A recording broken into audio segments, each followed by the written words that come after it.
स्वामी विवेकानंद जी ने कभी कहा था कि अपनी जिंदगी के लक्ष्य निर्धारित करो, अपनी आत्मा और शरीर को उसी लक्ष्य से भर दो और दूसरे विचार को अपनी जिंदगी से निकाल दो। सिर्फ ये ही अपनी सफलता का मूल मंत्र है।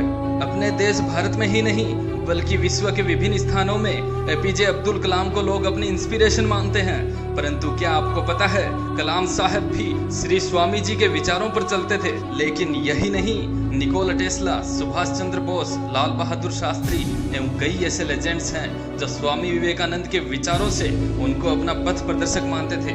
आज हम स्वामी जी के जीवन की एक कहानी सुनेंगे जो हर किसी के लिए प्रेरणादायी है।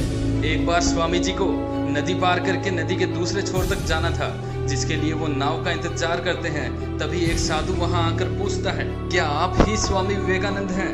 तो स्वामी जी ने कहा, हाँ मैं ही हूँ। फिर साधु स्वामी जी से वहां खड़े होने का कारण पूछता है। तो स्वामी जी कहते हैं कि मैं नदी के उस पार जाने के लिए नाव का इंतजार कर रहा हूँ। तो साधु उन पर हंसकर नदी के उस पार चलते हुए नदी को पार करके वापस आता है और कहता है कि आप इस नदी तक को पार नहीं कर सकते और मेरे पास इतनी शक्तियां हैं, फिर भी विश्व में आप इतने मशहूर और मुझे कोई नहीं जानता।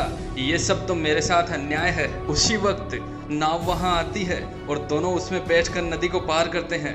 फिर स्वामी जी ने 50-50 पैसे नाविक को देकर साधु को कहा कि आपने कितने साल लगाए हैं अपनी इस विद्या को हासिल करने में? तो साधु बोलता है 15 साल।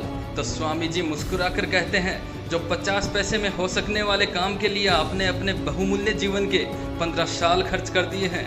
बस यही वजह है कि लोग मुझे जानते हैं लेकिन आपको नहीं। और कहते हैं कि इस दुनिया में आपके ही जैसे कुछ लोग व्यर्थ के कामों में ही अपनी ज़िंदगी के कुछ दिन, हफ्ते और साल गंवा देते हैं और ज़िंदगी के अंत में सिर्फ पछतावा हासिल कर पाते हैं। इसलिए हमेशा अपने टाइम को ऐसी जगह लगाने की कोशिश करो जहां पर उसका एक्चुअल सेंस हो, क्योंकि ज़िंदगी में एक बार निकले हुए समय को हम फिर से हासिल नहीं कर सकते हैं। अगर यह कहानी आपको अच्छी लगी हो तो ऐसी ही और मोटिवेशनल कहानियों के लिए चैनल को सब्सक्राइब करें। धन्यवाद।